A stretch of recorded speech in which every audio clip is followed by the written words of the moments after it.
Welcome to the Occult Rejects. This episode, we got a couple of rejects with us today. We got a brand new guest for the show, somebody that I've been really excited to get on, and I've had a lot of people mention his name. So I figured it was only about time I get this guy on the show to talk to him. We're going to chop it up with Ani tonight, but before we get to him, we're going to introduce the other rejects. And we got the Headless Giant. What is going on, sir? How are you?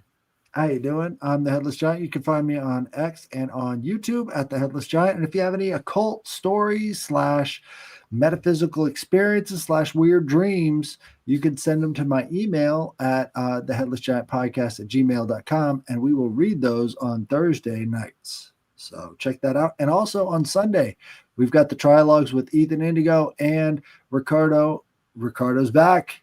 Oh, yes, so Ricardo's going to be there on Sunday. So it's going to be a great episode. Oh, yeah. Definitely look forward to that. Definitely check out that trilogue.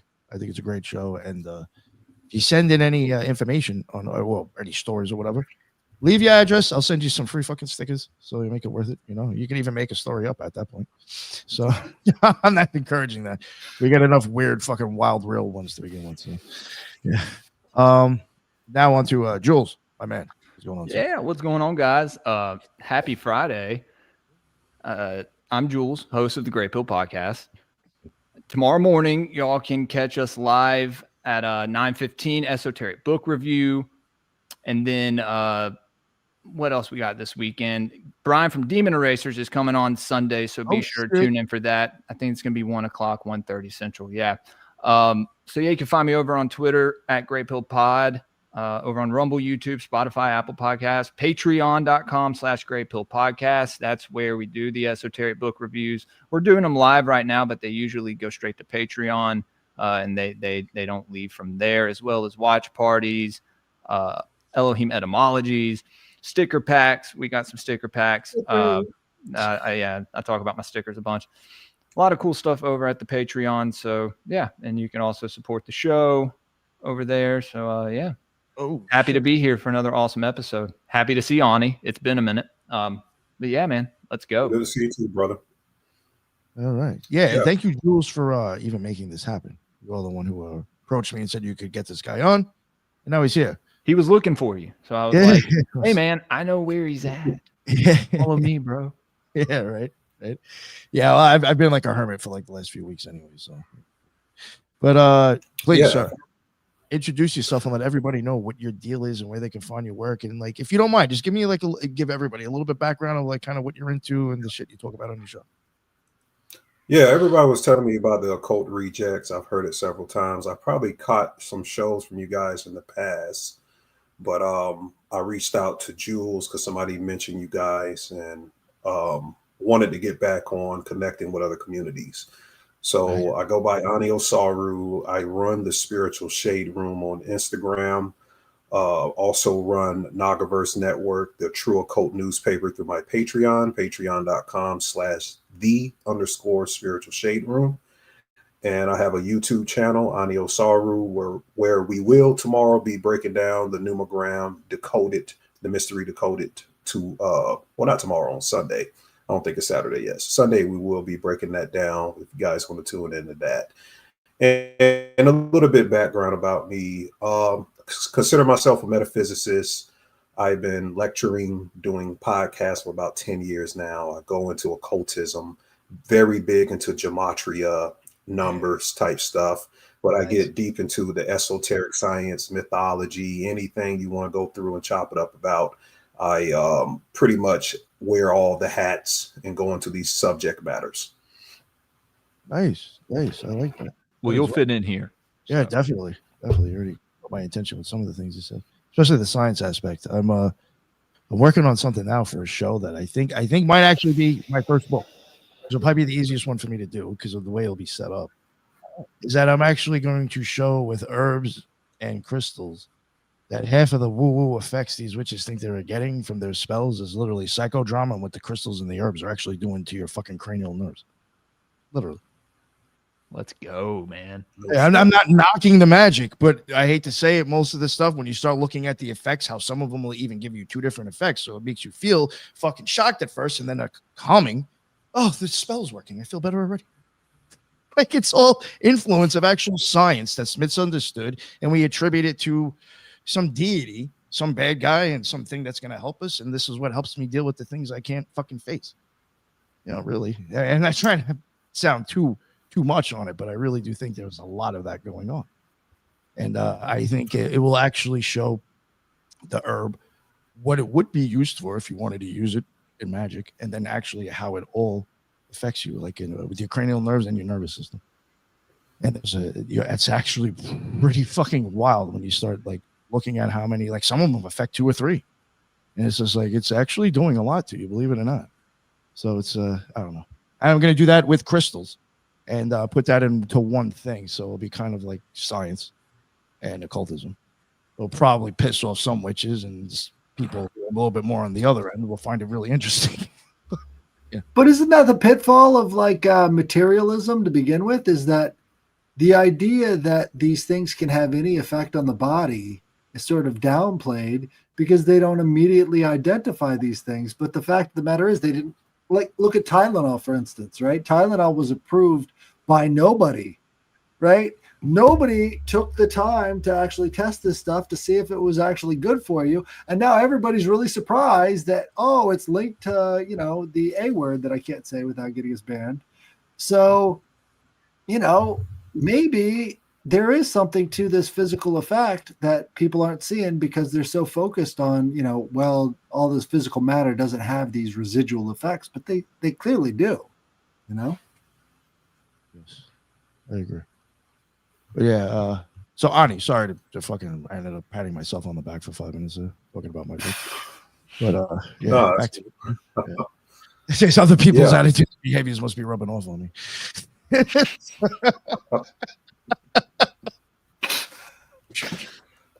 Hold on. Where is it? Where is it? So, Ani.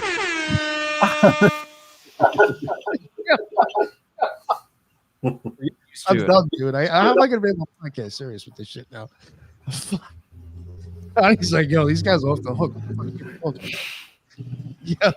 So, Ani, gematria. I mean, if you don't mind a little bit, like, what is there anything that you actually was like, you know what, I'd really like to talk about this on the show? Because I'll just ask like fucking random sporadic shit. So yeah, I mean, I have a presentation, but it too and shit. My bad. Sorry. But yeah, but I feel like it'd be better to free flow and riff a little bit because it'll be more engaging. But yeah, I mean, gematria is the language of the elite. It means the language of geometry. That's what it actually means. And I've shown, even with the Charlie Kirk incident, how this thing is all based on Kabbalistic science. If you know the Kabbalah, you understand the physics of creation and destruction. And that's what these people utilize. So if you don't understand Kabbalah, you're not going to really understand gematria. You're not going to know what numbers really are. I've been studying and talking with this guy named Nick Land that was on the Tucker Carlson show recently. And his philosophy and his writings on the occult, he's comparing numbers to demons. Well, I mean, not a literal demon with a damn horn or some shit, but he's talking about some type of temporality, some type of retro chronological temporality. A temporal distortion is the demon, and these numbers, they program it, and this is how they program incidents, events, and happenings with these people. And no one can understand how the hell they get this number, the date numerology, all synchronized, like the video with the Tyler. Copyright, Nick. That was the show when I used the show when no, demonetized. Have you guys seen Donnie Darko before? Yeah, we just had somebody on cover that with gematria. It was fucking bugged out. Weird. Yeah. Who you guys had on? Zach Hubbard. That was Rambo with Rambo. With AJ. Rambo used to be a dude who was on he used to be on Zachary Hubbard's a lot. Yeah. We had him on the week after, I think, or the week before we had Zach Hubbard on. Okay, Zach Hubbard came on. Okay. Yeah. So Donnie Darko, I just saw it for the first time yesterday, and I decoded the whole thing. Really? Decoded it Sunday. Yeah, I mean, I've heard of it a lot. I watch a lot of stuff, guys. I just saw it Like, when I I've was been really real young, so I'm Crazy that just surprised. Yeah, It's I worth a just watched rewatch. Yeah, and it was good for me to watch. It was the right time for me to watch it with the Bad Bunny coming in the Super Bowl and the timing of it. Bad Bunny, Donnie Darko, and the main TV series I was checking out was Peacemaker. Have you guys seen Peacemaker? The one Yes, with, dude, great show. John Cena, right? John Yes, Cena. John Cena. Right. Man. A lot of stuff After in the that second as well. Suicide Squad. Yeah, Okay. the second one. I gotta say second one.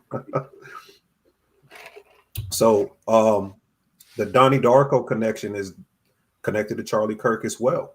I think the guy who wrote the opening song, The Killing Moon, when Donnie Darko comes on, he was born on 9/10, the same day that Charlie Kirk had passed away. And literally the guy, Frankie the Rabbit, Tim. he gets killed by a gun at the end of the movie. And the funny thing about it, shooting in gematria equals 10, it equals 109. Just like, writing 9/10 in any other place in the world except America, that will be 109.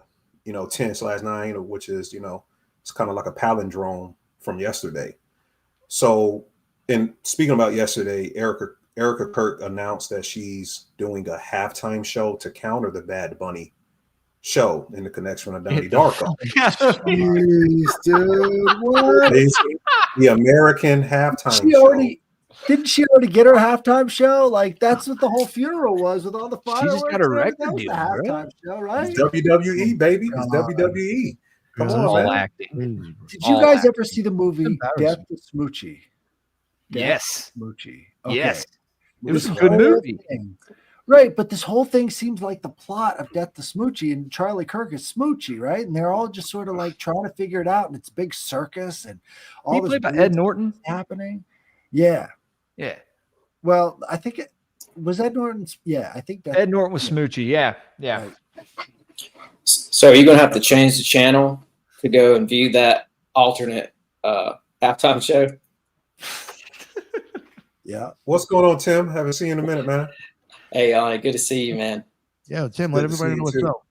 Real quick. Hey, sorry to interrupt. Yeah, How you I had some difficulties over here and all that, so I'm sorry I'm late. But yeah, I'm Tim. My show is Sixth Sensory Podcast. Happy to be here. Always happy to see you guys. And Ani, it's always great to hear what you have to say, man. I'm excited. Yes, sir. Yeah, snake eyes as well.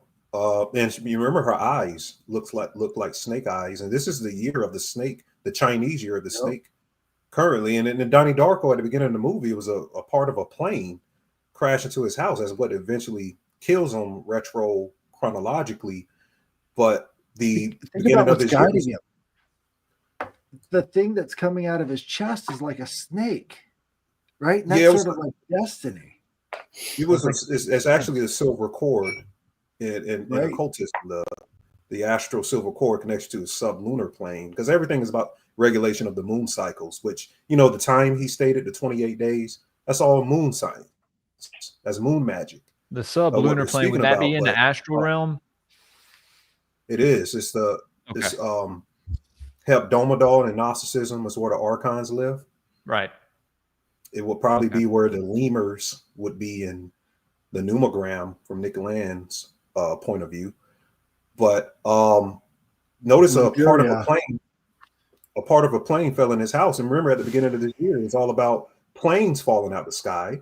We know Donnie is connected to Donald Trump, and he when he got inaugurated, he cut a plane in half with a knife, a military knife, and then all these planes. And then Jimmy Carter died, and he's from Plains, Georgia, the other type. Whoa, So man. Yeah, you I've can't been- make that up. I've been connecting all of these things, like we're literally in a program reality, and people don't see the connections, but I make the connections every fucking day. And it has Ani- to go by these rituals to kind of work, right?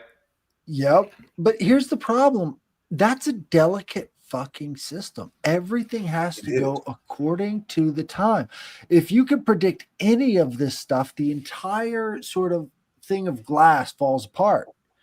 Like, that's the problem with retrocausality, is as soon as you realize and you can affect that outcome, the whole thing goes away. It has to, necessarily, because that timeline no longer exists. Right. So it's like they're programming timelines. And I think everybody on the world stage, whether they know it or not, I've been looking into different energy weapon programs like Project Satan and Christ. You ever heard of Project Christ or Project Satan? Not Christ. Wow, it's like it's in a book that I give the book in my last lecture on YouTube. I forgot the name of the book, but it's about energy weapons. And literally it can send this auditory frequency to you, just like voice of God. You ever heard of voice of God tech? Yes. Yes. They were using it on I think it was the Iraq, the Desert Storm. They were using Isn't that linked to gang stalking too? Yes, it is. Yes. Okay. And I had a friend. Hear, Actually, I had a friend. Don't know if he's still alive, but he had slit his own throat in his bathtub because he was hearing the feds or like the FBI or somebody in his head. Now he had been up for a week. Could have been a good black magic magician. You know, the guy that supposedly stabbed a girl in Charlotte, he said that they put a chip in him. He said that. Yep. You know, I said it was a whole racial ritual because it galvanized the right when it happened. But you got to understand this: the Charlotte is the etymology of what Charles is. Carolina too is the etymology of Charles. It happened during the Charlie Kirk time. It set up the Charlie Kirk time thing. And it happened weeks before, and they released it right at the time that Charlie Kirk was shot, like 2 days before. In the video, I put the girl had a blood squib in her fucking mouth. I showed it on Twitter. Like, you didn't see the stab wounds immediately. And, you know, everybody was like, what the fuck is this? Because he supposedly stabbed her. So the guy came out in prison. Now, he's been let out of prison like 13 times. I'm like, how the fuck you get let out of prison that many times? You know, and the judge has never been to law school, right? So they're just replacing all these judges with magistrates, and they've never been to law school, and they just do whatever they're told. They have no concept. They're doing what they're told. It's not about letting some you know, whatever they say, there's some DEI program or something. This is implementation. They put that person there because they're gonna set this shit up to make it look like it's a racial incident. And I connected the 42 because the rapper The Baby came out. His last name is fucking Kirk, and he's 33 years old. He made a video about the stabbing. What would happen if I saved her? Like, he's intervening like God, saving her from the stabbing. Yeah, Hold on, a music video?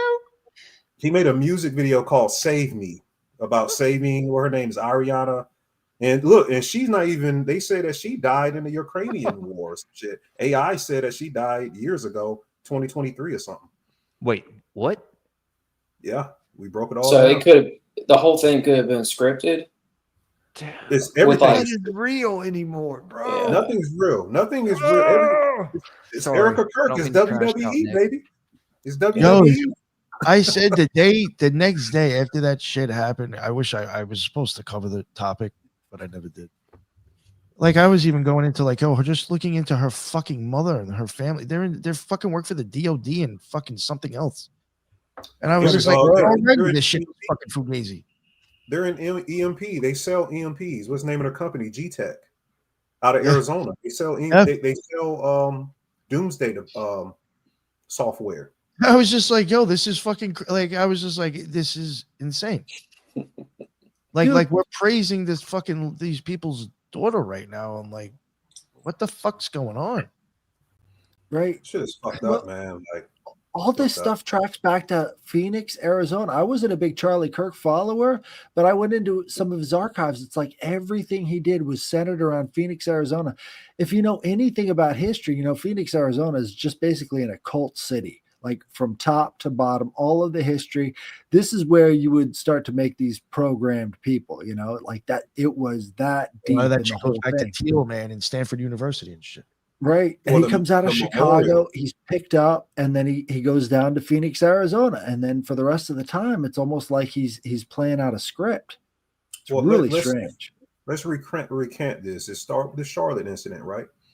His memorial's at State Farm Coliseum for the Cardinals. The Cardinals is what a pope is. And he died in the same place Pope Leo was, Orem, Utah. They're from the same place. And look at this, Charlotte's Web, State Farm Stadium. Charlotte's Web happened in a farm, and the week after Charlie Kirk passed, another guy named Charles, what his name, Redmond? It's an actor. Well, he's from the same area too. He died, but he played in Charlotte's Web. He was the horse in the 2012 Charlotte's Web, and he played a horse, and it's a joke because his name is Charlie, so it's Charlie Horse. You get it? It's a joke. They're just fucking around with us, but anyways, Orem, where he got shot. The etymology of Orem is Aramim in Hebrew. It means snake. It also means the snake. It means deceit. If you look into the etymology, so where he got shot literally means snake, and there's a movie named Snake Eyes that predicted the whole shit, which I'm sure you guys seen by now. Dude, this is bringing up the never-ending story to me. So, like the front cover has the Orin, which is like these two snakes that are creating this kind of Celtic knotwork, and that Orin is like, you know, the same AUR kind of root word as the rest of these snake figures. And in a lot of ways, if you think about it, the nothing is sort of like approaching, you know, all of these things we've got this massive debt. We're on this precipice, and it feels like that nothingness is kind of coming into our lives a little bit. Facts. Yeah. And there was some sort of an amendment that they were voting on in Congress a couple hours after Charlie Kirk was shot. But the thing about that is everybody online now was like dialed into it happening, because it was just a perfect amount of window for everybody to find out that he had been shot. So everybody's dialed into that. And then they do they vote on some sort of amendment that has something in it that would block the Epstein files. Right. They blocked the Epstein files like 3 hours. Did you look into Erica Kirk's Romanian angel program? Oh my God. She's a child smuggler, dude. It's true, man. She got kicked out of Romania. You can look it up for some of those kids that were. I heard she was removed from Romania, and she used to work for organization over there, like, you know, helping kids that were saved, right? Like at these her organization she wasn't kicked out personally, but I think that they had enough of this organization that was over there operating. Right. So it was that's what she was representing. Right. He's right. And her grandfather is like the grand master of the Vikings or some shit. And you know, when she passed, okay. Yeah, when Charlie Kirk passed, they said, "See you in Valhalla." The guy, Tyler Robinson, he took a picture in front of a computer. And on the computer screen, it was a place called Goat Island. And on Goat Island, there's a place called Valhalla. So some people believe, if you look at the physics of how he was shot, that he probably faked his death. They even had like an underground little opening that got covered up right afterwards. Like, I'm Candace was talking about that. Yeah, I'm proposing. I'm not saying. Go ahead. It was funny because Candace was bringing up the tunnel, and that was something that especially peeved all of the Candace haters on Twitter. Is like they kept referring back to this one clip where she's referring to a tunnel, and it's like, why is that so unbelievable that somebody would use a tunnel to escape? I don't understand the connection. Yeah. Like That's perfectly legitimate. If somebody's got a tunnel open, you take that shit and you get the fuck out of there. You know what's unfortunate that I think that when you start hearing tunnels, and this is just where it happens to me. I was into the idea of that stuff sometimes until I saw true crime people or other shows throwing that in there for the most stupidest shit. It's just like, oh, okay. So it's almost like now you start kind of like, yeah, you don't take it serious because it's been fucking used and played so many times. You know what I'm saying? So it's like, it's almost kind of like, reptilians, how that could turn people off. You know what I'm saying? I think that does kind of. It's a trope. It's tropey. Yeah, it's like unfortunate. It's like it could be realistic, but it's just like since people have like kind of jerked it off and got a little silly with it, you don't. Yeah, it's I would doubt. You talking about reptilians? That shit is fake. no. I'm just, it's a common thing that people go back to. It's like they start to hear. You think it's all symbolism, Ani? I don't believe in them either. Just like the snakes and the reptiles and all that, the statues, and you think it's all symbolic? Yeah, I did a video called The Reptilian Myth, probably one of my most watched videos, and I take you through the history. It all comes from Lovecraft. All of that comes from Lovecraft. Really? And it goes into these other, what's the author, Morning of the Magicians? What's the guy to be on the Malv Zone? Joe Rogan. What's the guy that be on Graham Hancock? His books. David Icke. There is something called mythophysics, where they're making up mythologies. They're making the UFO, the ufological agenda, the reptilians, the new ideology, or theologically the new Satan themes. Oh, yeah. Yo, I don't know if this is what you're trying to get at, but I've been saying this for a while. I said, like, David Icke and other people, all they're doing is creating their own pantheon to tell you a fucking occulted story. That's what mythophysics is. Create your own pantheons. Yeah, all right. Nice, man. That's awesome. Yeah, I've been saying that for a minute. Interesting. I'm not knocking them. I'm saying I'm actually probably giving them more credit, saying they know more than most people think. But that's what all of these people do. A lot of them are doing that. I mean, fucking. A lot of that UFO shit is that. I'm a big fan of pantheons, but it's kind of through connecting certain worship of these certain deities through the symbolism and through the rituals and stuff. Right, but the Lovecraftian pantheon is perfectly consistent with that. What was the guy who created the sort of Crowley offshoot that had Lovecraft? Kenneth Grant. Kenneth Grant. The Typhonian OTO. Yeah, right. The Mob Zone. I'd heard you bring up the Mob Zone. I have yet to still buy that book, but yeah, I read all of Kenneth Grant. I got read it all and know it all pretty. The order of Mayat, or the Aeon of Mayat, and Typhonianism is the worship of Draco.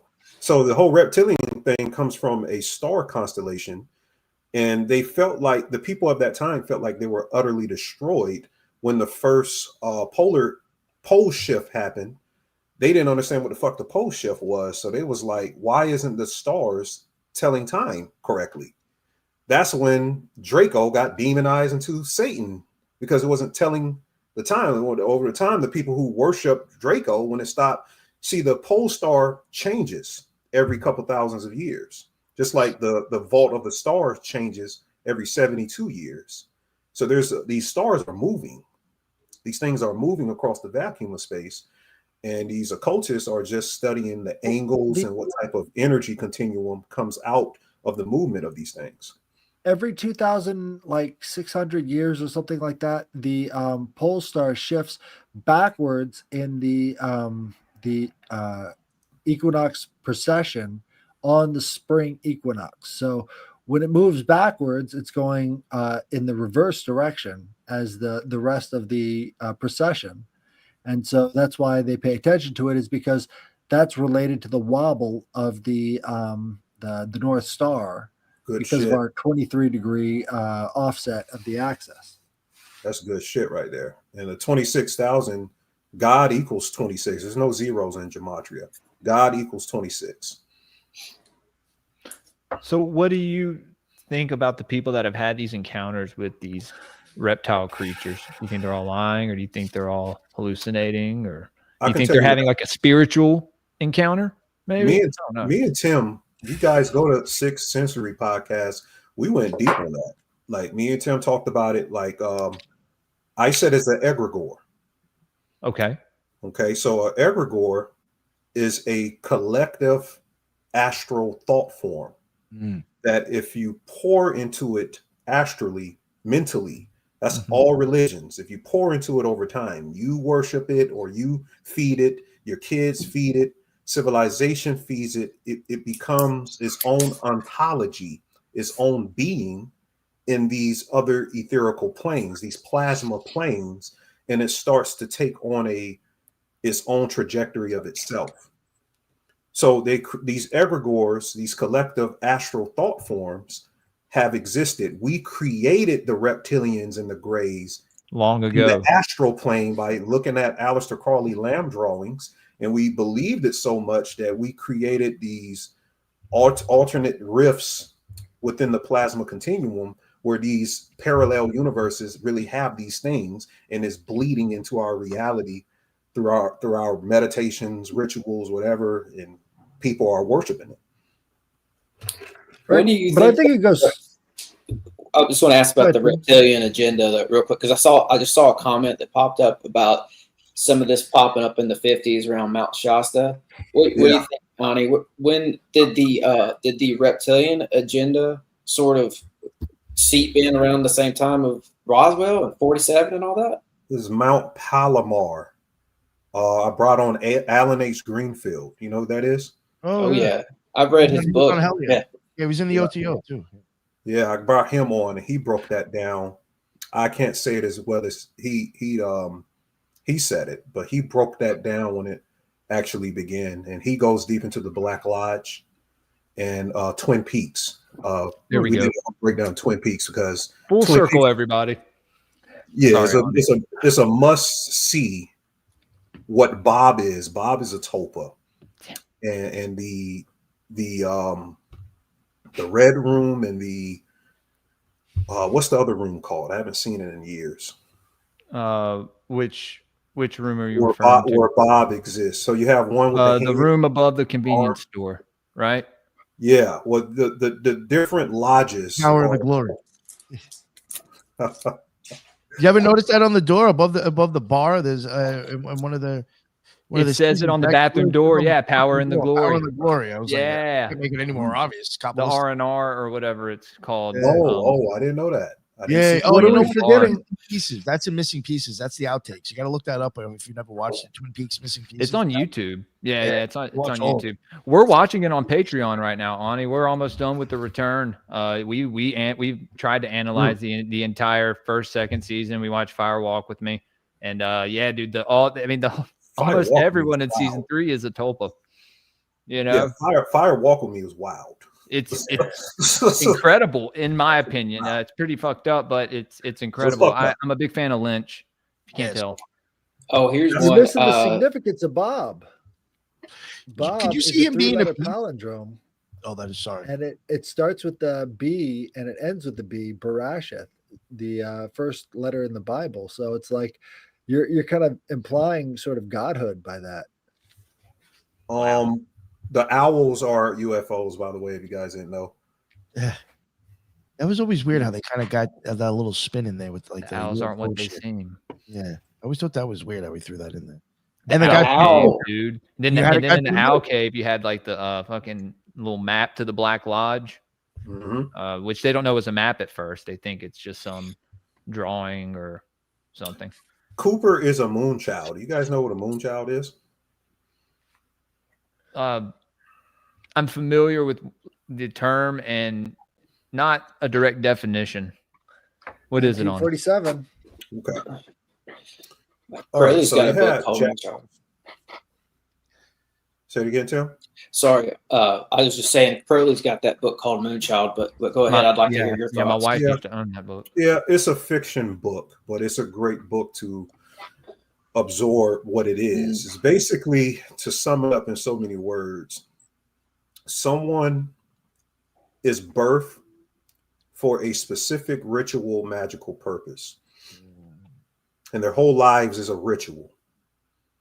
So that's what a lot of these world stage actors are. They're all moon children, and Twin Peaks is going deep into the science of it, because the Twin Peaks is the AA the argentum, which is the what Crowley is speaking about. It's actually the silver star is Sirius, and the Nick, you got the handy? What happened? Astrum Argentum. He's got the Astrum Argentum hood. You'll love this. Oh, guy. Astrum Argentum. Yeah, Oh, my bad. I said it backwards. it's been a minute, Nick. Bro, he did this the second show we did, and I was like, "What that's the fuck is this guy doing?" The blazing And star. hood right there. Yeah. Yeah.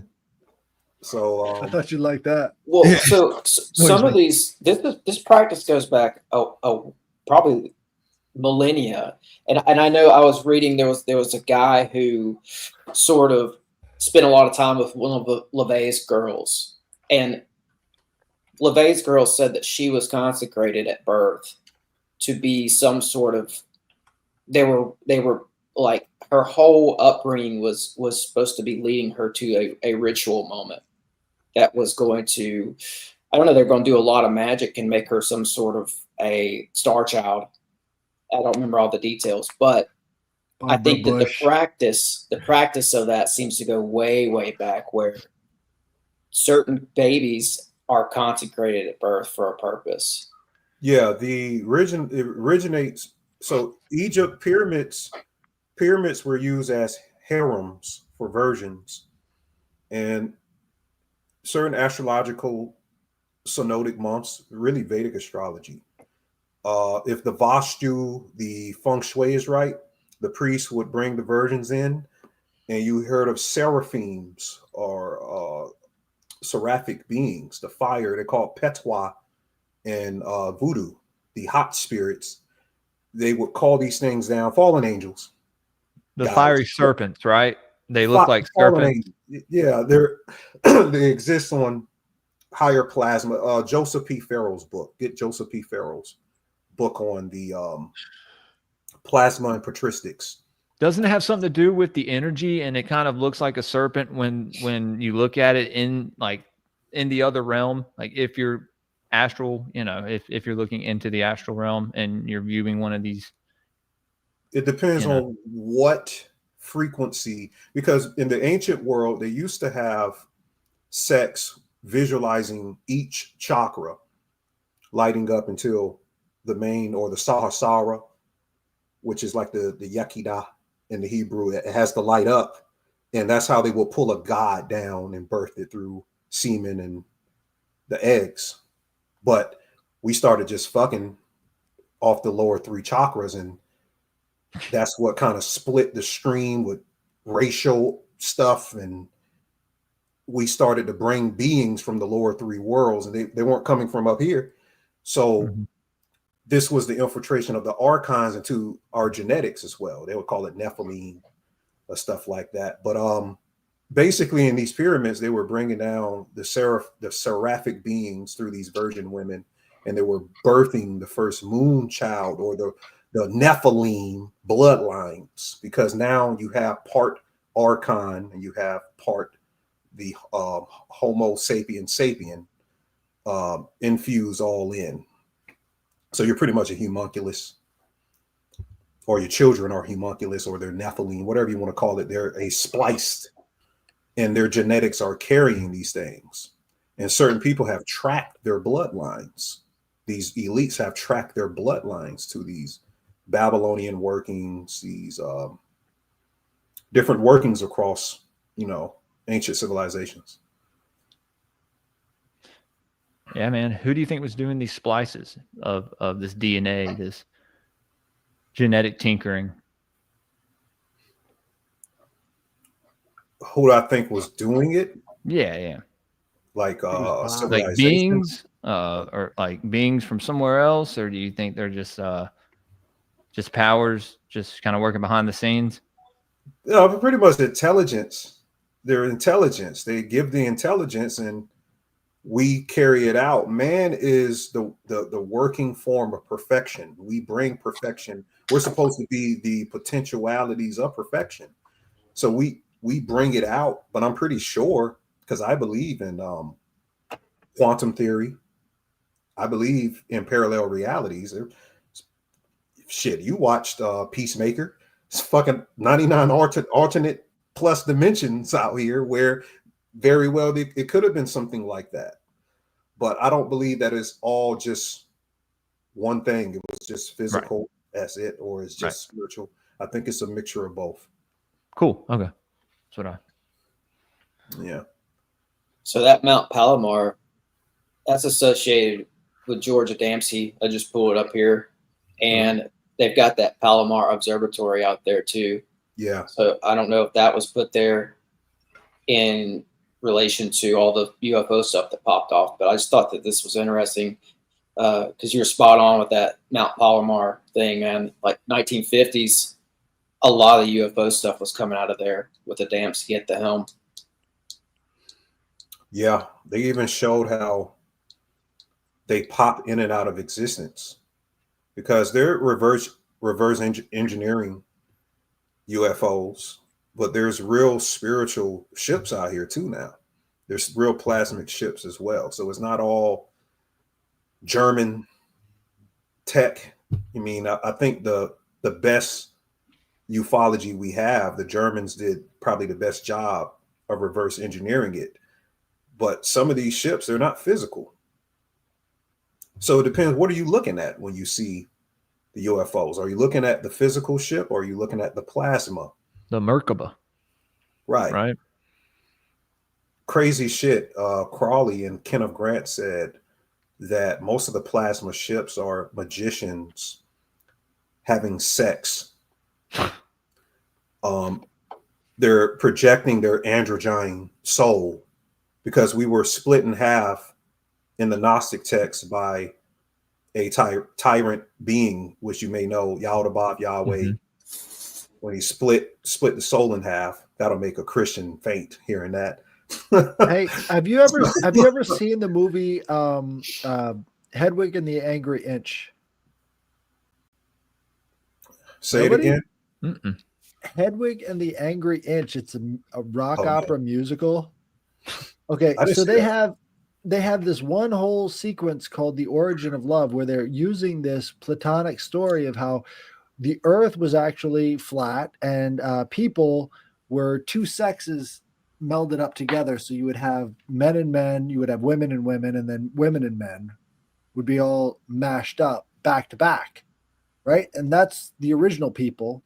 And then Zeus got angry because we were making too much noise or something, and he split everybody in half. That's the Anunnaki whole, that's Sumerian thing too, that we were making too much noise, but it's a lot of different stories. The Titans, if you understand what the Titans are. But specifically, it's that symmetry, like when people are split back to back, and then they say, well, if we're not, good, they're going to split us down again. We're just going to have one eye and one leg and one arm and just be hopping around. And you ever heard of the root races? Right. The Lemurian races, right? Lemurian, right. Yeah. Do you know what root race we're in now? No. The 5th, I think. I think it's around the 5th. So we got 2 more evolutions to go.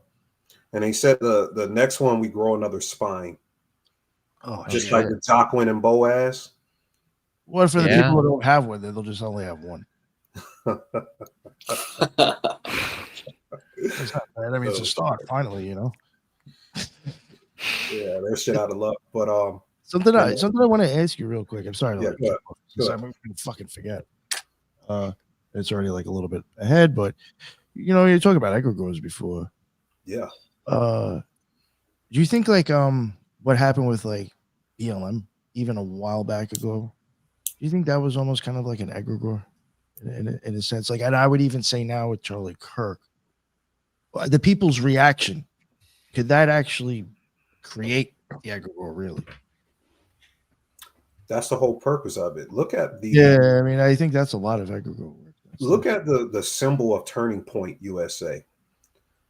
I would show you what it is, but yes, I'm answering you're absolutely correct. It's all egregore workings, and the Turning Point symbol is showing in Freemasonry the Royal Arch, where the sun rises and it ends off in Virgo, which is where he died. So it's showing you that it was literally the turning point, but it's a projection on consciousness. This is the turning point. Something fucking big is about to happen, in which they did shut the government down. There's about to be all types of stuff that's about to go down from this point on. So that's why they took them out through turning point. They use the occult symbology. It literally means things. They don't just come up with a name and say turning point is a fucking great name. You know, we're gonna. Right. It has to mean something to work in these other realms. You saw where Turning Point developed in 2012, and his wife was in a music video, and she was in Vegas with a guy named Tyler, same name of the guy that shot her, and she's zip lining in Vegas, and the 9/10, the date of his death, flash across the screen. Right. This is a way big before they were married. Huh? They were only married for about 5 years.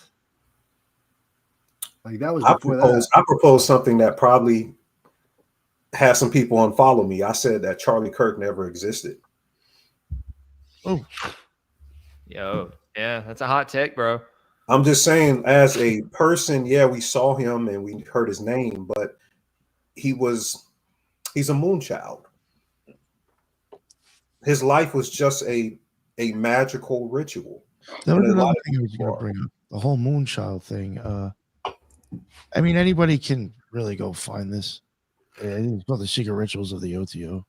Yeah. If you look it up, I mean, you've probably seen it too. Now, I was in the OTO. I didn't get that high up, but there was a few initiations that I could say were pretty on point in that book. So I do give it some credence to being correct somewhat. But like, yeah, if you've read the book, I mean, it even talks about that in like one of the last initiations. This is what I think that's what this is talking about, is when it says that you're doing something, you got to have to put a demon or daemon, however that's spelled, inside of a homunculus before the ego comes back. Yeah. Or before the ego takes form. And I was just like, yo, I feel like that's kind of like, in my opinion, I thought that was maybe a moonchild, like actually It is trying to bring something into a body. Nick, what about the widow's son? Like that's a popular Freemason ritual. I mean, she's the widow. She's having a son, right? Isn't that something? Yeah. Like Sons of the Widow, Nick. You remember the book we were reading? bring it up. It's actually, yeah. There's got to be something to her just being female, because I think she's the moonchild. He was just the sacrifice. The Turning Point logo also looks kind of like a sickle moon, and if you look at the symbology of that, it has ancient association with Ishtar, Ashtar, Diana, and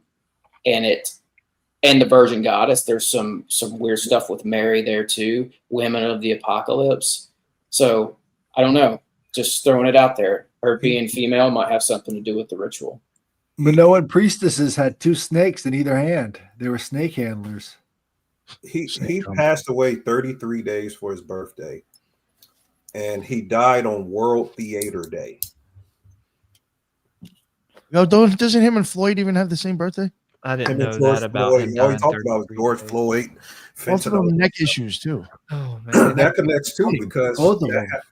Okay, let me give you guys a connection. Trump is a Gemini.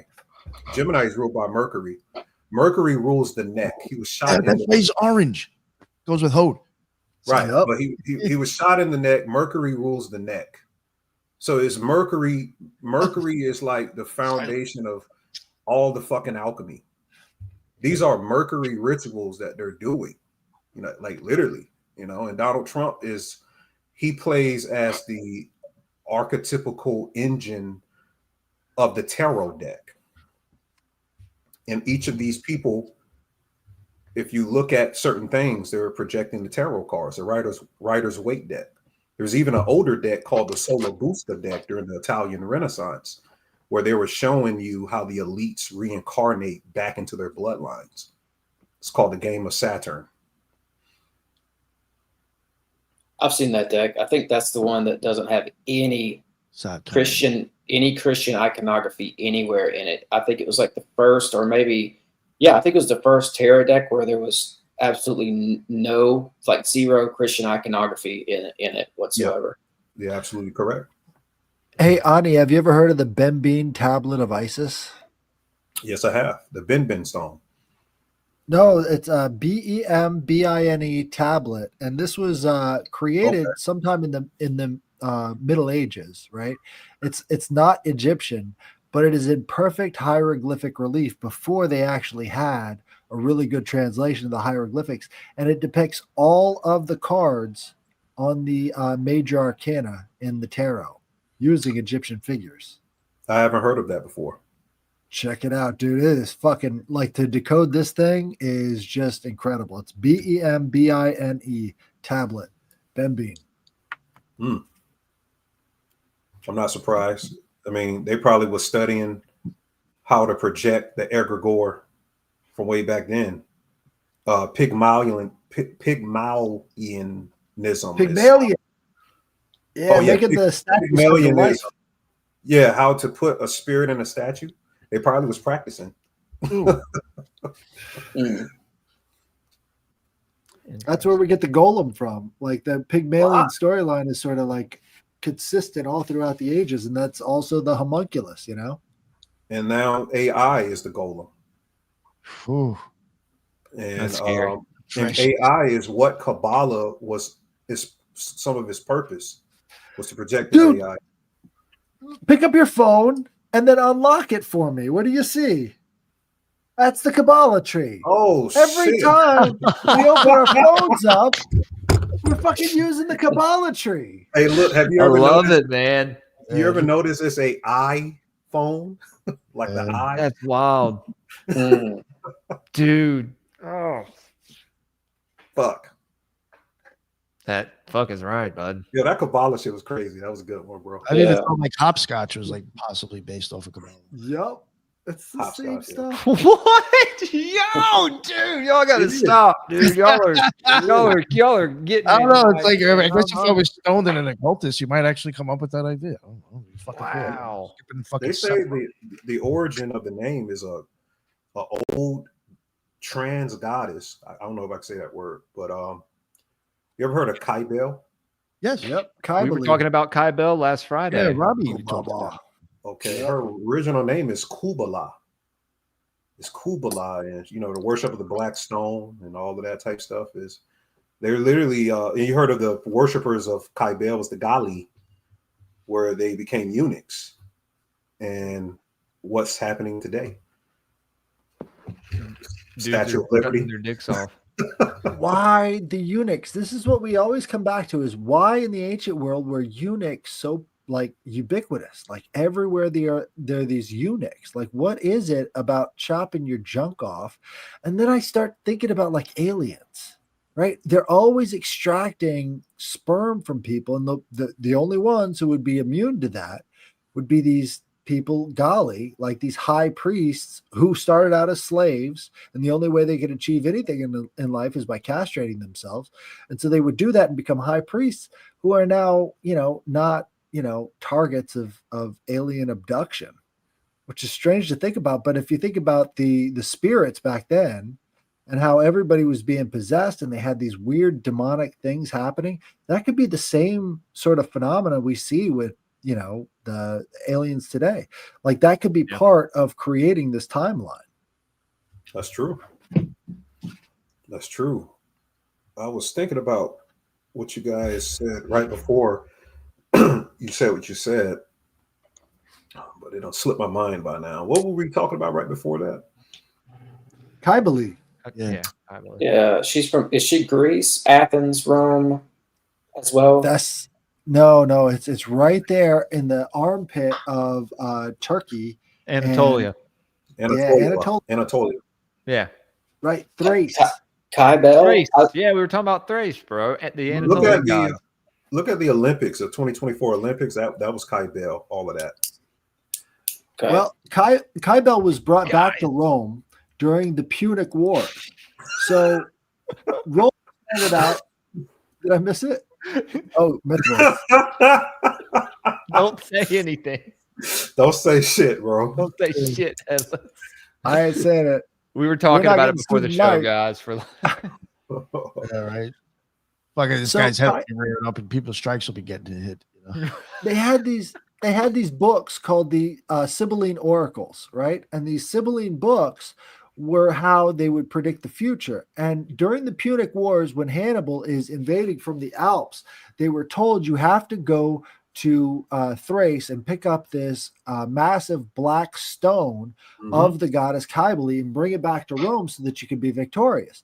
So they do that, they bring it back, and they start the rites of Cybele over again, right? Because this was actually their native practice when they were the Trojans. So they believe they come from the Trojans, and then they moved all the way over to Rome. So they started out in Turkey as well. So they're going back to retrieve this Cybele and bring it over to, Western Rome to start the practices of, cutting the junk off and everything else. And, Attis worship is part of this. And Attis is this tree god type thing. And as he's killed, you plant the pine tree there, and then you bring it in on the 25th of December. So it's all sort of wrapped up in this stuff. And if you think about Dionysus is also a Thracian god. Zagreus, all of these weird dying and rising figures come through Thrace, and Thrace and Egypt were basically around at the same time. And they actually had contests between Thrace and Egypt to see who was older. This pharaoh took these two children who had never had exposure to language, and he isolated them with nobody talking to them. And the first words out of their mouth could either be Thracian or Egyptian, proving which society is older. This is like a really early cruel science experiment. And the first words out of their mouths was Kubaba.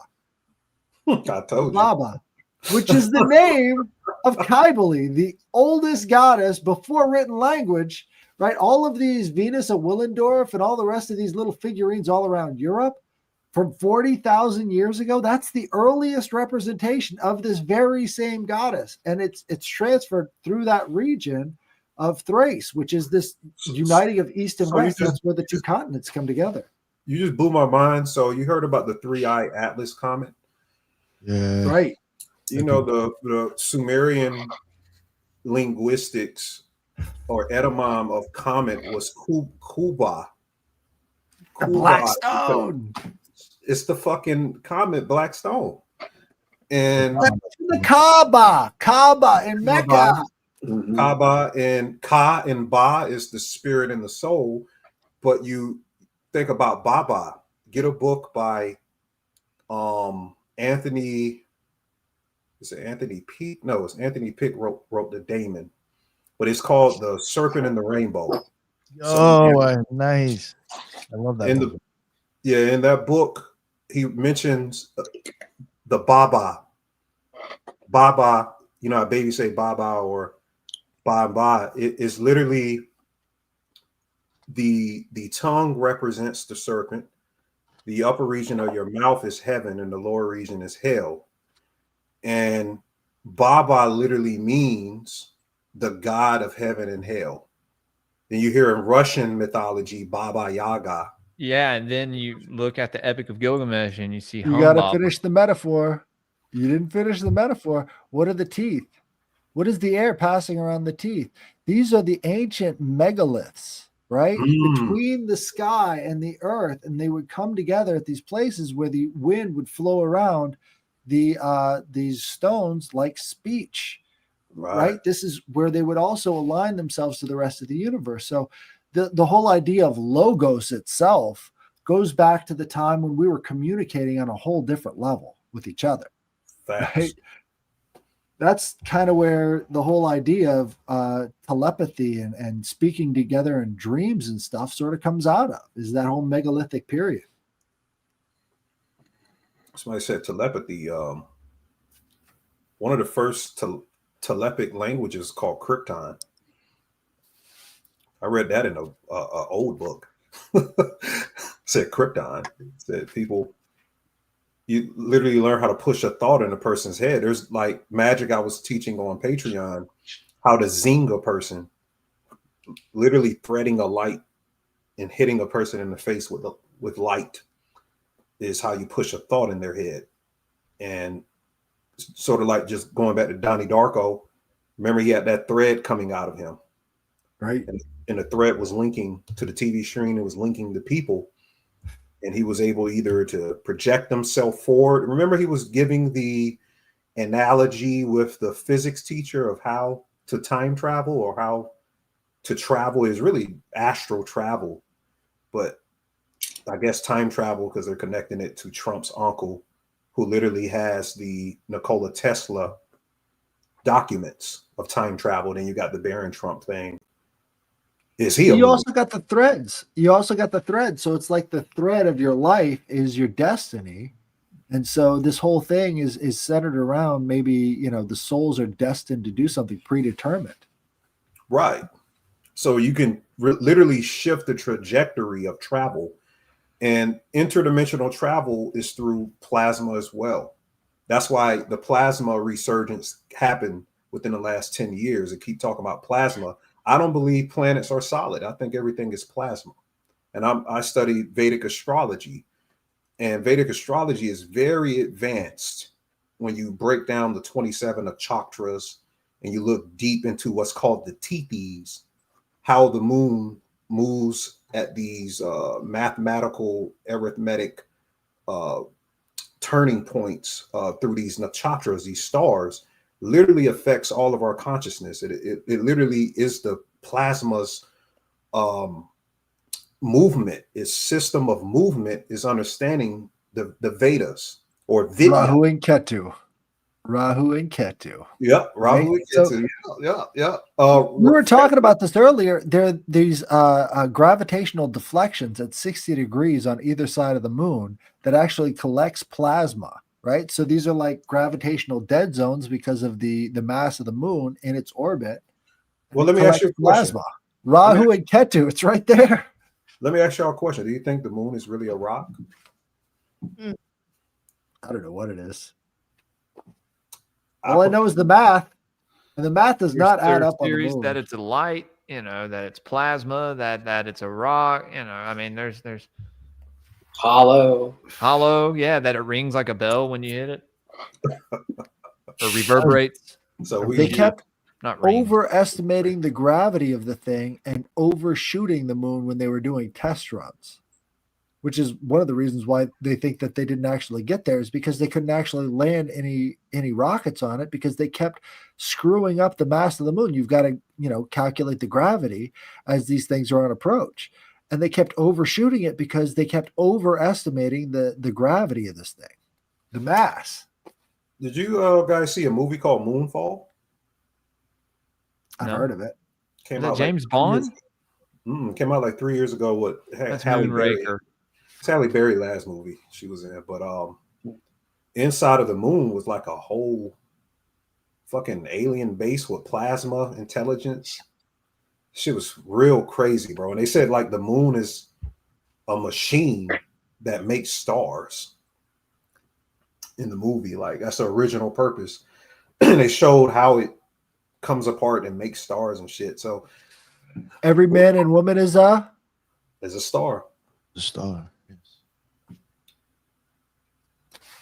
Well, you've got the lunar symbolism there too. That goes way back in practice. And you guys were talking about these asteroids. I'm really fascinated with that. And I was looking into where there was a pre-Islamic god named Hallel. It was a moon god. And apparently that black asteroid, well, let me say it like this. Apparently the black rock that they go and see at Mecca was actually an asteroid. And it's wrapped up in the practice of some sort of a pagan-like religion to Hallel. And I'm just like, but there's asteroids. I just found one the other day. There's another black rock on Crete. It's in it's all ruins now, but there's a temple to Aphrodite there in Crete. You can still go see the ruins, and they still have this black asteroid, and it's worn smooth. You could tell millions of people over all these years have gone through there and touched it. It's worn smooth. And I'm just like, what's with the black rock? I'm trying to figure it out. Did you see Nicolas Cage, Colors Out of Space? Great movie. Yeah, I saw that. Great movie, man. That's what the asteroid is. See, that would be terrifying. Oh, there was one with Natalie Portman. Did you see that one with Natalie Portman where she's getting close to the asteroid and everything and reality just starts melting or whatever? Yeah. It's like Annihilation. I forgot the name. Yeah, Annihilation. That was it. Yeah, that was crazy. But same idea, right? And there was a bunch of Stephen King. Cadamus too, right? Cadamus, he founded the Thebes, Greek city. He said that he was guided and instructed by these little entities that came on an asteroid. Yeah, Tim brought language. He brought language to all of Greece. Yes, exactly. Mm-hmm. Tim, the one deity you're speaking of in Islam reminds me a lot of Nanarsin and Sumeria, the moon god, which I think is probably the same archetype or entity as the Islamic god, Allah. Yes, there's when I've done my research. There's a big conspiracy here. I'll call it that. And I don't want death threats, so I haven't done an episode on it because, anytime you question. Come on my show, talk about it, bro. Okay. It goes back to, there was an old cult that was based out of Petra where they were worshiping this as well. It's a pre-Islamic faction of occultists. They had all these. And I wouldn't be surprised if Hillel is the same or very similar or in the same pantheon as the one you just mentioned there. But I wanted to ask you, was it male or female or was it androgynous? Oh, its followers were androgynous. Its followers would end up castrating themselves. Yes. Guys, do you want to hear the Orphic hymn to Selene, the moon goddess from Greece? That would be Nanarsin's wife, right? The feminine aspect of Sin. And that name, notice Sin, right? Mm-hmm. I believe that's where the name Sin just originates. It's the name of an entity. Yep. One of the many entities out in the Bible. Yep. Right. And the oldest name of the moon is actually Sanskrit Chandra. You've heard of Chandra? Yeah, I knew a chick. It's chick named. I know, I did, and that's how I knew what the fuck the name even meant. The funny thing is, it's a male. The moon is originally a male who he kind of takes Jupiter's bitch and has a child. The child is Mercury. So the moon takes Jupiter's wife. Jupiter is his name in Vedic text is Guru. So you get Guru. His color is orange. That's why all of the Tibetan priests wear the saffron. That's the representation of Guru. Everything good that happens is because of Jupiter. Jovial, goodness. And the moon Chandra has all of these females, 27 wives. They're the 27 nakshatras. Literally in gematria, ritual equals 27. And most rituals are to the moon, right? The science of the moon. And the regulation of Chandra's movement through the nakshatras. The nakshatras are fixed stars. And these fixed stars determine what is malefic in your life and what is benefic in your life, if that's a word. I don't even know the benefic part. But there's a particular fixed star out there called Algo. I think that's where you get the word algorithm from. Yeah. Did I cover that on the mailbag? Yeah, dude. We've done that a couple times, actually. Y'all talked about it?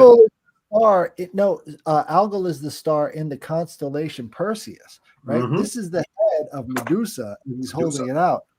And that is what the algorithm is based off of, is the fact that this thing is basically a thing that turns you to stone, right? So this algorithm... right. And for the snakes, right? And we've been talking about the year of the snake and all that stuff. Right. Yeah. It's the star most closely associated with addictions and, horrible attachments. So anything that you can imagine that petrifies. It's the most malefic star in black magic. All of the dark occult books that I've read, because I have to know what the fuck these people are doing. Yeah. Algo is the shit. Now. They say you go to Algo, you can There's a book that Don Webb is. He's from the Typhonian. Yeah. He's supposed to come on the show a couple of times. Really? Yeah, I had Flowers on. I had Toby Chappelle on, both from the Temple of Set. Yeah. Oh shit. Really interesting episode. Yeah. I mean, honestly, I could probably email him and he probably will come on. It's just every time I hit him up, he's always like either dying or fucking some catastrophe happened. I'm sorry, I don't mean to laugh at the way you just said. Oh, well, it is fucking silly at this point, but I probably if I begged him more often, he'd probably still eventually come on. Good. Yeah, I would say it's probably Michael Aquino coming from the grave. Yo, that fucking Flowers dude was like fucking cucking for him at the end of the show. It was hard to listen to, dude. No, I ended the show because I was uncomfortable with it. I was like, I didn't mind you coming on and talk about runes and trying to, whatever you want to tell us about the Temple of Set, I'll listen to. But we're not going to start sucking Aquino's dick. No, this isn't happening. Oh, he was sucking it so hard, too. It's Aquino, not however you like. Oh my God, I'd have been like, be doing that with people who say Crowley wrong. No, somebody says Crowley, I'm not fucking being fixing them. Fuck out of here. Fuck off. That's crazy. Yeah, it was like, now you're taking it to heart, bro. Like you're getting a fucking half a heart on talking about him. That's crazy, man. I brought up Vietnam and it was downhill from there, dude. Flowers doesn't need Viagra. He just thinks of Aquino. Then he took Antoine LaVey's daughter, and isn't that Taylor Swift? Zena Taylor. She's like a Buddhist monk now, isn't she? Or like what? Like lives in a Buddhist temple? I thought she was in a band or something. I thought she was in a Buddhist such a temple. Process thing to do. Process church is always going back to Buddhism. But I forgot my original point. You were talking about stars, and I want to ask you about Aldebaran because that's one I see popping up. Yeah, Aldebaran, the red star, the red giant. There's an No, you go ahead, Ani. I'm sorry. No, go ahead. I want to hear your point on it. Oh, well, there was an obelisk in New York City that I was looking into. It was put there by Vanderbilt. He shipped it all the way over from Egypt. And there's a very interesting alignment that the obelisk starts to make with Cleopatra's Needle. Yeah, it's called Cleopatra's Needle, and it lines up with a couple locations and an old star fort there that's got really muddy. But anyway, he had to have known some or been very interested in some Egyptian cosmology to know where to align it. And it goes into, it reflects the belt stars of Orion, which is Osiris, who's the god of resurrection to the Egyptians. And then there's associated with Isis, so you get some goddess stuff layered in there. And it's like he knew exactly what he was doing. And then there's an alignment to Aldebaran. So it's just something that I've been looking into. Well, I mean, the Sumerians, they were saying some type of intelligence is based there. It was mainly a bull cult associated with bulls, I know. Yeah. The bull of heaven. Yeah, I think they called it Alpha Tari. Aldebaran. There you go. Tari. Right. And a lot of things come from that. I looked the word Tari, Taurus. You get the word altar from that. From that alpha, that Tari word. Centauri. Yeah. Like whatever Tari is, it's a goddess named. It's a goddess named Tyrt that the Typhonians worship. She's like the mother of Set. The last Starfighter. Isn't that where they were going? Alpha Centauri. And that kid who played that video game and they came and took him and they used him. Have you ever heard of the Torabolium? You know what I'm talking about, right, dude? That's where the fuck this dude just get that from? Right. It makes sense though. Yeah, Tari, I remember that.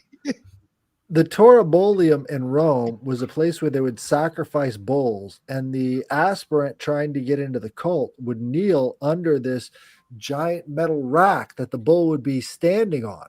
So they would slit the bull's throat, and then all of the blood would gush down over the aspirant as they were trying to get initiated into the cult.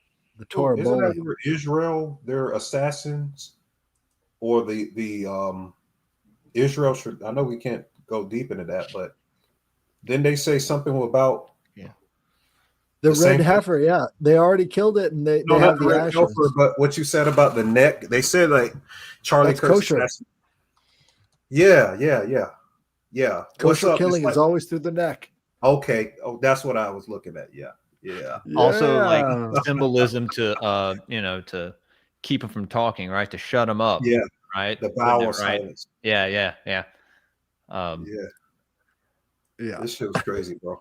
Like, I've never seen them take a person like that and blow him up that quickly. They're talking about putting him on a coin, and they're talking about making a road for him in Florida, and they're threatening schools in Florida if they don't get a Charlie Kirk road, that they're going to take funding away from the school.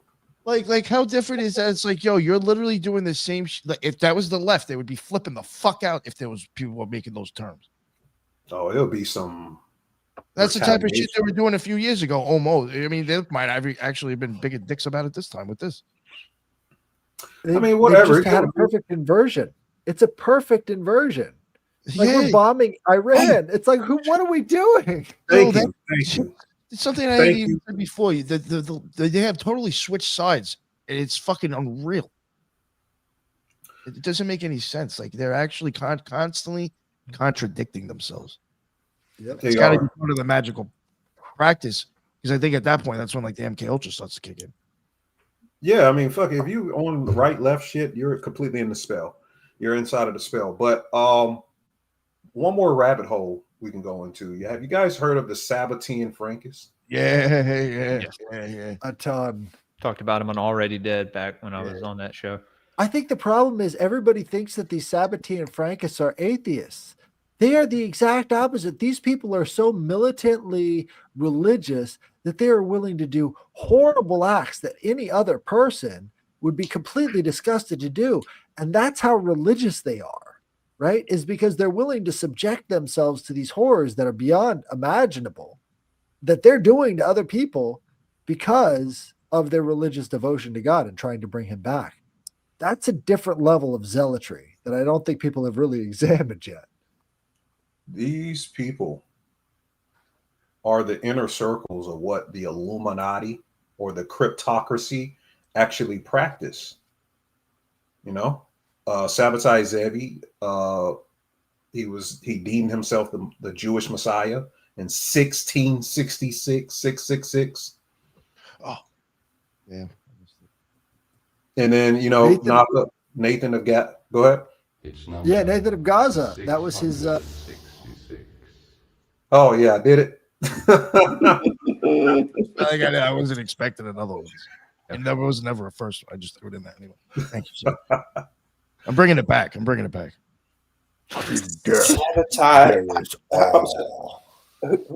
How do you spell this guy's name? Sabbatai.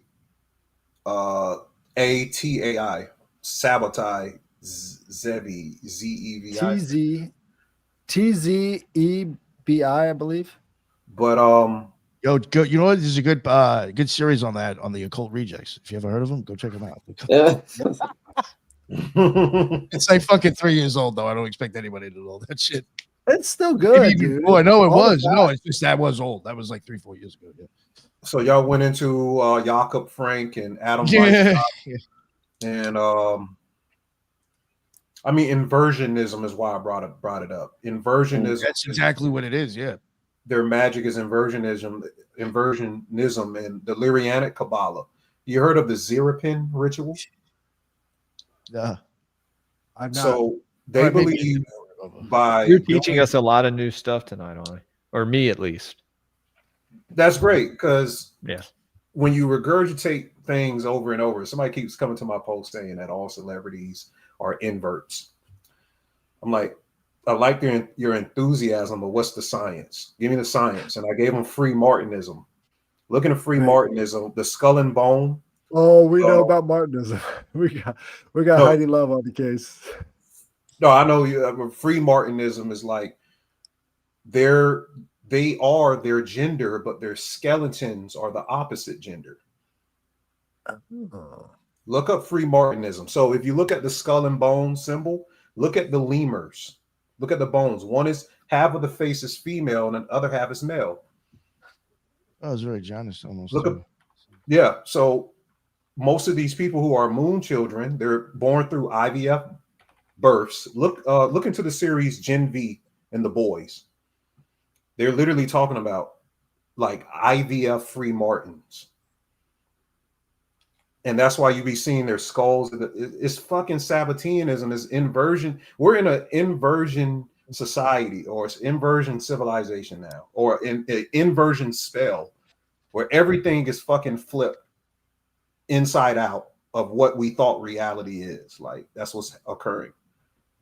And literally, these people and their magic. Well, I was talking about the Zerapin. There's a ritual where they have this other type of Kabbalah. There's many different Kabbalahs, but they got this. I know Lyrianic Kabbalah, but they kind of tweaked it, where the Zerapin represents, and I can't say this on you guys' podcast, so I'm gonna use little words, but the father's blank has to go into the son's blank. Ooh. And the mother then has to blank the son. What the? And it generates. So it's like saying that in their practice, you have to have blank with parents. Oh. And what it does, you're doing something so obscene and so opposite of God that it generates another universe. And the reason why they do it, they believe that they're going to be an ego projected in that universe, and they're going to be the Yahweh of that universe at death. So you explained the Queen of France, or the vice or president's wife of France, but I didn't think I ever wanted that explanation. Free Martin. Free Martin. Michelle Obama, if you want to say Free Martin. They're not inverts. They're not real. You got just look into Free Martin. That's all I'm going to say. Free Martinism is a sexually abnormal condition in female cattle born twin to a male, resulting from shared placental blood circulation that allows male hormones to androgenize the female, leading to infertility and underdeveloped reproductive organs. It's called chimerism. Chimeraism. I mean, Gotcha. Yeah. So they thought it was just cattle, but I have the literal science documents and pictures from academia of people being generated through Free Martins. I just realized something kind of dark. So all of those obscure ingredients that you have in old spells, you know, like the Eye of the Newt or whatever, what if it gets even more obscure when it comes to the genitals of these freaks that they're trying to breed? The eye of the what?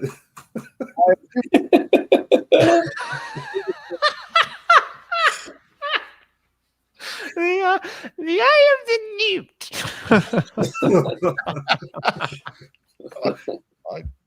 Ear of the fox.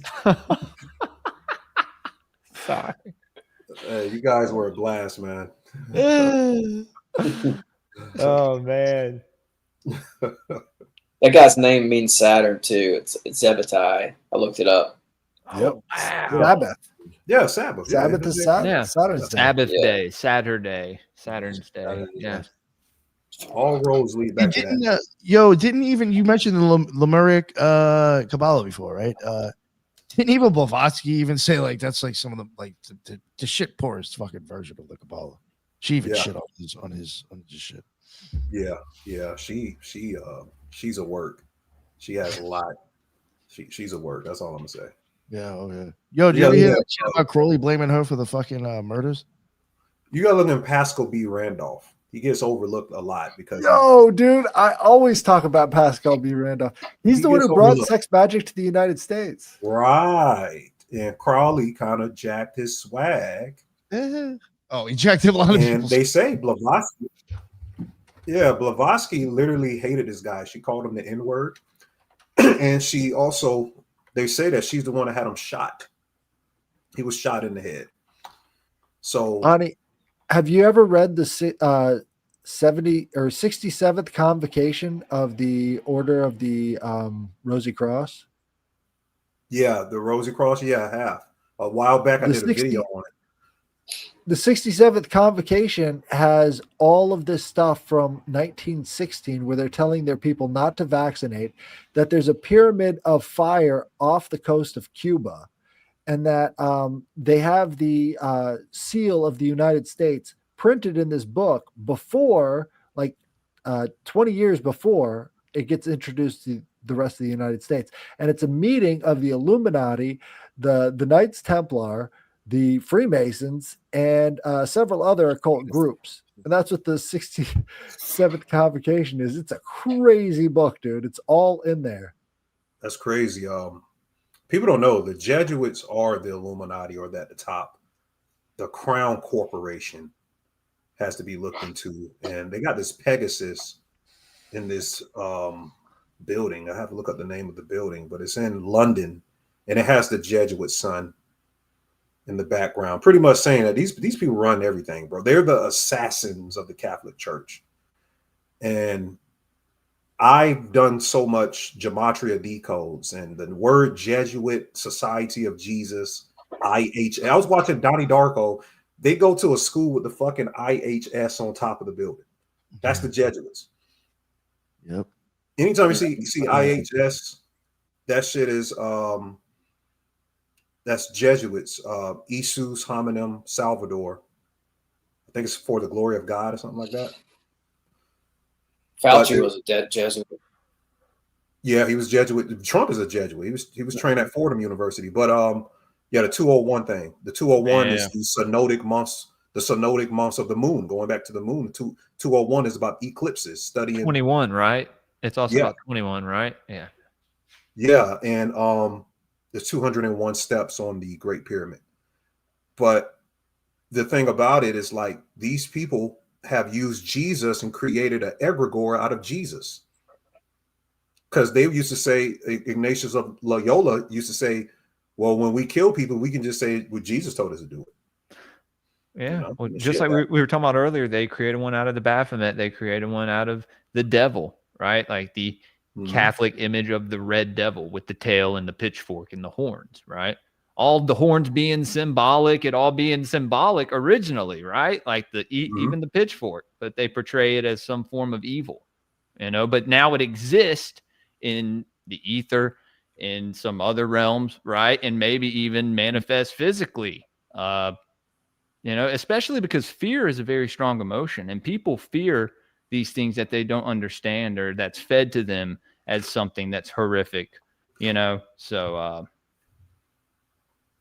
I got to correct myself real quick. It's called Fundamental Laws, a report of the 68th convocation of the Rose Cross Order, and that takes place in Beverly Hall, Pennsylvania. Illuminati was 68. And 1968 is when George Bush graduated from Yale. Then 33 years later was the Twin Towers fell. 68. 68th convocation. It's from 1916. I'm gonna look that up too. someone just said that Moses had horns. Yeah, bro. Moses was an alchemist. He has a cat like Chan, like Donut has Chan.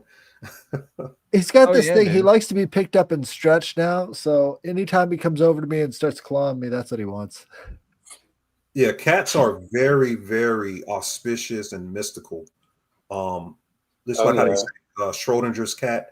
Cats, they say cats can walk in between dimensions or something like that. Like the Egyptians said, if you killed a cat, the sentence is death. Edgar Casey has some stuff to say about cats too. They were very spiritual. He talked about them being like spiritual helpers to us, and that if you get your cat, you set it on your lap, and the cat starts to purr, the cat is actually fixing your vibration. It's taking the negative energy from you. And yeah, dude, like transmutating it alchemically. This cat is like this alchemical tool. Yeah. Dude, my wife told me about that, Tim. And I was like, oh, that's right. That's funny you bring that up because I haven't talked about it since she told me about it. You got to get the right cat, though. Some cats are just dumb as shit. So if you got Are you calling your cat stupid, Headless? No, he's great. I'm just saying there are some cats out there that are appreciate just that. really stupid. Yeah. I've seen them. I mean, they have some very odd ways. It's like, why do they like to be out at night? all the time. And I mean, if you look into what Casey had to say about cats, I promise you, it'll change the way you look at cats forever. I think they can see our aura. I think they can see if we're a bad person or a good person. Hence, like if they, I agree with that. what we're vibrating on at that moment, if we're in a good mood or bad mood, since if they run away from us or not, right? Animals, there's something, man. I don't know. Oh, and they go and visit people right before they die. They have a sense for that. Yep. And if you talk to people who work in rest homes or hospice and there's a cat around, they all talk about that. They're like, the cat knows. I've heard people personally in real life tell me that. I've seen people talk about it online too, but I know somebody personally who told me about that. Right before somebody would die, the cat would visit the person. That seems like a predatory kind of instinct, you know? Because like if something's about to die and you got to go over there and eat it, you know? Easy food. Cats are like the super predator. Well, maybe if it actually sees it, They've extincted more species than humans have, you know? maybe they just want to watch the live show. And you know, all that. I mean, unfortunately, a lot of big cats are going extinct, aren't they? Yeah, it's sad, man. I never liked cats. Oh. I'm talking about this coming up. I didn't like cats. I had a lot of dogs, but as I grew older, cats like me. I don't know why. I would go to people's house, cats will come to me. But then I figured out that in my moon sign in Vedic astrology, I'm Purva Falguni, and its symbol is the cat. So I noticed that cats always sleep under my car. The stray cats are always, like a bunch of them under my car. So it's some connection. So I started studying cats the last like 2 to 3 years, like how significant they are or spiritual they are. Well, they got the eyes like, vipers, which is only cats like and vipers have the. Constantine, when he peered into the cat and it opened up a portal to hell. Oh my God. That's true. Yeah. You remember? Yeah. Like, what? They have moves like a snake. Like their tail is. Yeah, I remember that from the movie, right? Yeah. Yeah. Oh, and in the Casey material, there's talk about the cats showing up to you in a time of struggle to like they'll just magically pop up one day in your life when you need help from the divine or whatnot. It goes really deep. Like Jules, what he was talking about, like I'm on board with that. Like I think it's a crazy rabbit hole. Yeah, bro. I think it is with most animals. I think maybe there's something about us that they can all connect with us on some level. There's like some aspect of humans and that's when you see, you know, the old, all the representations of these pictures, half animal, half human, you know, it's representing that. Well, as well as our two natures, but I think it's representing the relationship we have with that nature, right? When it comes to animals. I used to wonder, why did God create roaches? I asked my mom. She said to show people how nasty they ass are. Good, man. But what I really learned is that they clean the earth. They clean up the shit. The bottom. Yeah, they're bottom feeders. Yeah. Yeah. Crustaceans, right? Just of the earth, not of the ocean. Because folks will eat shrimp and all that kind of stuff. They won't eat roaches. Right. But it's kind of like that all the way down. You know, if you think about it, the demons and all of this underworld shit is kind of a reflection of the worst parts of ourselves. Right. And the more grotesque the creature is, that's being drawn. And so these things are sort of summoned when things get really out of balance. And, you know, it's almost like trying to get people's attention, trying to draw that away from whatever's happening. A lot of times people in crisis will see these creatures, you know, the cryptids and stuff just appearing out of nowhere when they're in, you know, a heightened state of fear or whatever. It's like there's some phenomenological link between fear and the appearance of these things that is not fully explored, you know. Also with the forest, right? There's something having to do with the trees and I think the spirits of elementals that maybe can manifest as some of these cryptids, right? They're shapeshifters. Yeah. They've always been shapeshifters. The fae folk, whatever you want to call them. That's always been part of their lore, is that they can change their shape from one thing to the next. It's fascinating. You heard of the Cordalucci clouds, and I know we got to get out of here, but the Cordalucci clouds, the plasma clouds, when it's the right alignment with the ley lines with the Cordalucci, they can like literally open up like portals that cryptids walk in and out. I heard. Not Robert Antoine Wilson, the guy who wrote The Serious Mystery, wrote that book on it and died mysteriously right after that. What book was that? The Serious Mystery, but the book is called Plasma from Heaven and Plasma or something like that. Robert Temple. Get his book on it's like something Plasma in Heaven. Somebody put it in the chat or something. Well, does that have anything to do with portals? Is it portals? He breaks it. It's everything. He said that's where the archons is, and it's like the Cordalucci clouds right between the moon, the earth, and the sun, and it's these plasma clouds that you can't see, but it literally opens portals. It does all this type stuff. Well, we had a lady on our show. It was the Cryptid Huntress, and she was talking about this Meadow project, and this Meadow project had, caught like on video this strange sort of cube space thing that was like a portal, and the two people who walked into it actually ended up dying really early after that. So there's something about that. I mean, that was a crazy event. Well, yeah, isn't there a portal in Appalachia somewhere associated with the Cherokee? But didn't Kenneth Grant go in there? And does anybody know about that story? I've been trying to find out more about it. The Moon Card. That's where Crowley went in Kentucky, right? And that's what inspired him for the Moon Card in the tarot. Is this place in Kentucky? I don't hear about that. Interesting.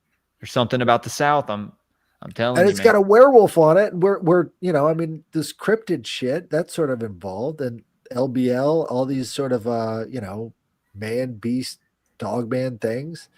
It's kind of the same milieu of the kind of the magical summoning, because I think that was concurrent with Crowley's visit to the region. They started having an increase of these dogman encounters. Donnie Darko. Sorry. Donnie Darko's mascot for the school was the dog face man.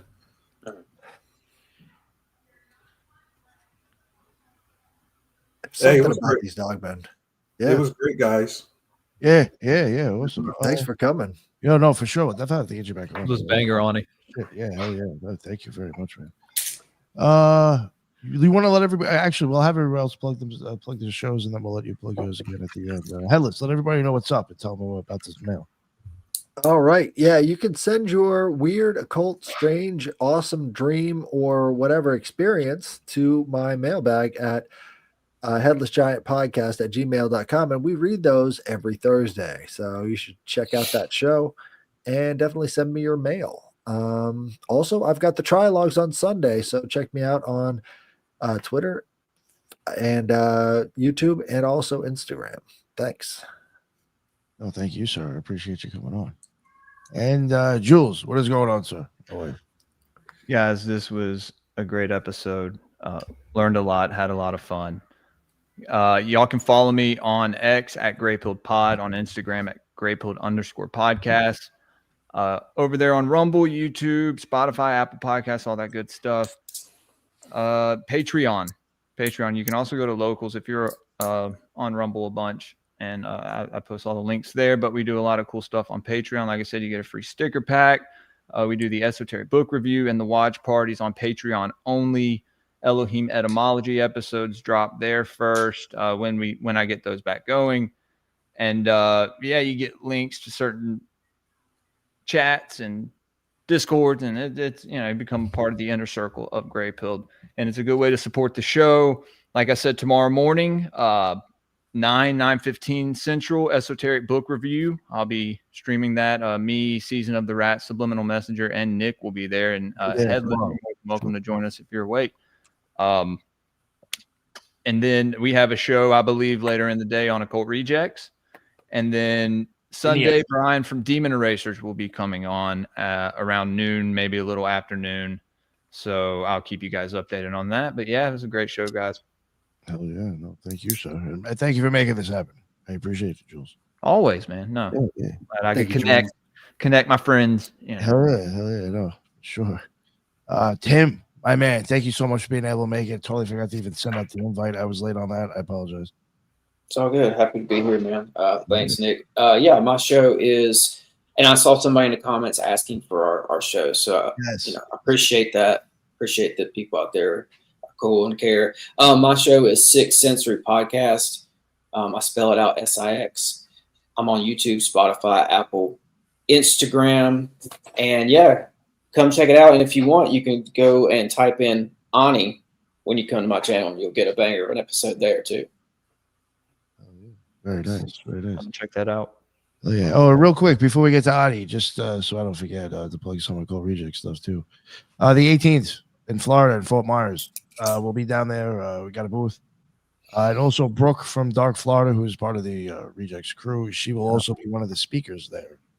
So, and she'll have a booth right next to us, and her Bigfoot squad and team will be there with another booth as well. So, in this little corner will be a nice little party. Come hang out, check it out. It's at a Freemason Lodge, and of course, we got booth. How ironic! Yes, of course. Oh, well, the guy who's throwing it's fucking Mason. So. Just keeping it real. Yeah, so come check that out. And then Arkansas, 25th, I think 26th. I will be there. It's supposedly the biggest paranormal event every year that's in Arkansas. It's 2 floors, it's at a museum, and it's 2 days. I'm going to try to make that one, guys. It should be pretty fun. So Gray Pilled may be there. That'd be awesome if you could. Yeah, Little Rock, Arkansas. Check that out. Promise, but I'll try. Yeah. So, yeah, 2 days. That one should be really fucking interesting. They have like vendors outside. Like this thing is supposedly huge. Like there's inside too. Like they weren't going to give me a booth unless I was able to go in because they figured I needed an outlet. So I even had to wait because it's on a weekend, right? Yeah. They honestly they gave me the booth for free when I checked out the show. They were like, "Oh, just fucking show up." Nice. I was like, all right, I got that. Yeah. So yeah, come check us out. And there was something else I wanted to plug and I totally forgot. Sorry. And I'm done. Ani, go for it. Let everybody know where they can find all your stuff, please. Yes. You guys can find me on YouTube at Ani Osaru. We will be doing the Numogram Decoded on Sunday. So join us on YouTube. We will be live. I do have Patreon. That's where my main videos is, where my community. We have a great community that share information on patreon.com, THE_spiritual shade room. You'll know it's it if you see the True Occult newspaper. And I'm on Instagram and Twitter and Facebook, Ani Osaru. I also do Vedic astrological readings. Oh, nice. So if you want to get a Vedic astrological reading, I do an extensive chart for you. And I do Gematria Life Decode. True Occult newspaper. There we go. Thank you. Yeah. And I do Gematria Life Decodes as well, numerology. And if you want a Vedic astrological reading or a Gematria Life Decode, you can email me at startribe777@gmail.com. Thank you for having me, fellas. Yes, sir. It's good having you, brother. Awesome. No, thank you. I'm really glad we had you on, and definitely get you on in the future. Thank you, everybody in the chat on everybody's shows. Because on my end, I can see everybody's stuff. I think Liz can and Jules can too. Sees everybody's channel and stuff, and there was a lot of comments and a lot of great stuff being said. And it was really nice to see all that shit. That's why I go live. And that's the end of another Occult Rejects. And until the next one, everybody be well. Later.